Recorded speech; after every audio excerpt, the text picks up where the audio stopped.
భద్రాచలం వద్ద గోదావరికి వరద ఉధృతి అంతకంతకు పెరుగుతోంది. నీటి మట్టం 53 అడుగులకు చేరువలో ఉంది. 53 అడుగులకు చేరితే మూడో ప్రమాద హెచ్చరిక జారీ చేయనున్నారు అధికారులు. ఇప్పటికే లోతట్టు ప్రాంతాల ప్రజలను అప్రమత్తం చేశారు.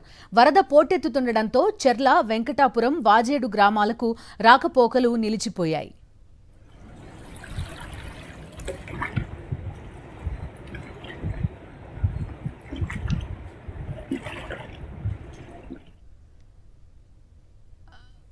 భద్రాచలంలో వరద పోటెత్తుతోంది. సహాయక చర్యలు ఏ విధంగా ఉన్నాయి, అదేవిధంగా మూడో ప్రమాద హెచ్చరిక జారీ చేసే అవకాశం ఉన్నట్టుగా కూడా చెప్తున్నారు. పూర్తి డీటెయిల్స్ అందిస్తారు మా కరెస్పాండెంట్ మహేందర్. చెప్పండి, ప్రస్తుతం చూస్తున్నాం చెర్ల, వెంకటాపురం, వాజేడు ఈ 3 గ్రామాలకి రాకపోకలు కూడా నిలిచిపోయిన పరిస్థితి ఉందంటున్నారు. భద్రాచలం పట్టణం పరిస్థితి ఏంటి, సహాయక చర్యలు ఎలా సాగుతున్నాయి?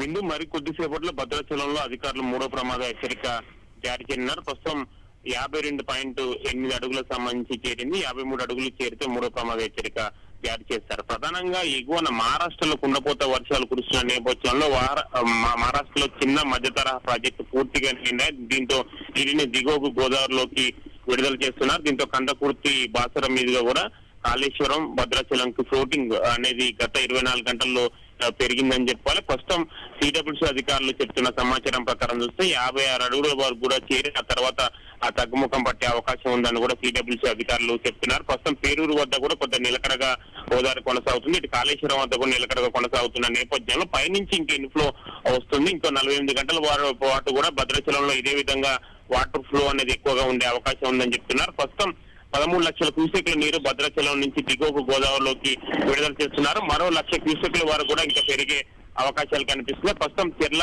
ఈ రూట్ మొత్తం రాకపోకలు మొత్తం నిలిపివేశారు. చెర్ల, వాజేడు, వెంకటాపురం రోడ్డు పై నుంచి నీరు ప్రవహిస్తున్న నేపథ్యంలో అక్కడ పూర్తిగా రాకపోకలు నిలిపివేశారు. ఇటు ఛత్తీస్గఢ్, ఒరిస్సా సంబంధించి కూడా రాకపోకలకు సంబంధించి అంతరాయం ఏర్పడుతుంది. ఇటు అధికారులు కూడా అప్రమత్తంగా ఉండాలని సూచిస్తున్నారు. ఇప్పటికి ఎన్డీఆర్ఎఫ్ టీమ్స్ మళ్ళీ మొన్న తీసుకొచ్చిన ఎన్డీఆర్ఎఫ్ టీమ్స్ మళ్ళీ వాళ్ళు అందుబాటులోకి ఉంచారు. మొత్తం 3 ఎన్డీఆర్ఎఫ్ టీమ్స్ సంబంధించి అందుబాటులో ఉంచిన పరిస్థితి కనిపిస్తుంది. మొత్తం 56 అడుగులకు వచ్చినా గానీ ఎటువంటి ప్రాణ నష్టం, ఆస్తి నష్టం అనకుండా అన్ని విధాలు ఎదుర్కోవడానికి అధికార యంత్రాంగం సిద్ధంగా ఉంది. ఇప్పటికే జిల్లా కలెక్టర్ కూడా వెంటనే ఈ గోదావరి ఫ్లడ్ సంబంధించి సమీక్ష సమావేశాలు నిర్వహిస్తున్నారు. ఇటు సిడబ్ల్యూసీ అధికారుల నుంచి కూడా వెంటనే సమాచారం తీసుకుని దానిలో భాగంగా ముంపు గ్రామాలను తరలిస్తున్నారు. ప్రస్తుతం 12 గ్రామాలను కూడా పునరావాస కేంద్రాలకు తరలించారు. ఈ సీజన్ మొత్తం ఈ ముంపు గ్రామాలకు సంబంధించి కూడా వీటికి ఎఫెక్ట్ ఉంటుంది. 44 గ్రామాలు మొత్తం భద్రాచలం అంటే భద్రాద్రి కొత్తగూడెం జిల్లాకు సంబంధించి 3 నెలల పాటు వారికి ఎఫెక్ట్ ఉంటున్న నేపథ్యంలో పునరావాస కేంద్రాలు సంబంధించి వారికి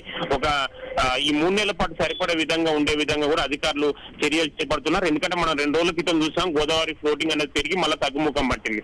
దీంతో ఆ పునరావాస కేంద్రాల్లో ఉన్న వారిని కూడా తిరిగి వారి ఇళ్లకు పంపించారు. మరి ఇప్పుడు ఫ్లోటింగ్ పెరిగిన నేపథ్యంలో మళ్ళీ పునరావాస కేంద్రాల్లో తరలిస్తున్నారు.